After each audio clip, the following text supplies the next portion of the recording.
With focus on social inclusion and economic welfare of the people, health and education for all continues to remain a priority in this year's budget.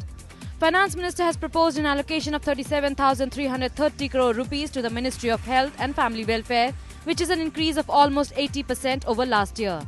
The sector in 2012-13 was provided 20,542 crore rupees. Health for all and education for all remain our priorities. I propose to allocate rupees 37,330 crore to the Ministry of Health and Family Welfare. Of this, the new National Health Mission that combines the rural mission and the proposed urban mission will get rupees 21,239 crore, an increase of 24.3% over the RE.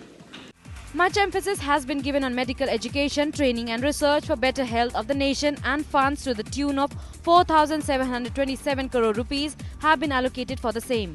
In order to mainstream Ayurveda, Unani, Siddha and Homeopathy, Department of Ayush has been allocated 1,069 crore rupees.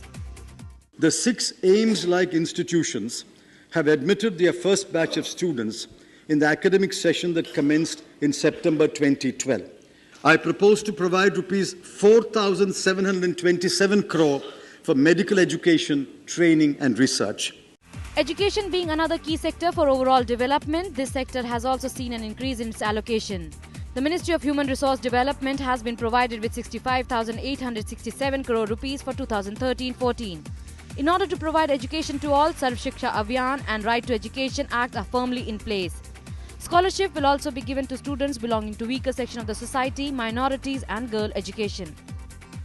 The thousands of scholarships will be given to students belonging to scheduled castes, scheduled tribes, other backward classes and minorities and girl children in 2013-14. I propose to allocate rupees 5,284 crore to the various ministries for the purpose. Skill development is another area of emphasis. An ambitious target has been set for providing skill to 50 million people in the 12th plan period. Other than this, the flagship direct benefit transfer scheme has also captured the imagination of the people, especially the poor.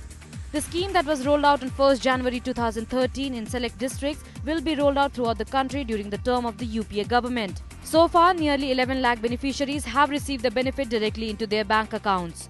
While the hike in budgetary allocation for social sector is a positive push, the better management of funds and implementation of the same on ground will remain a challenge. Business Desk, DD News.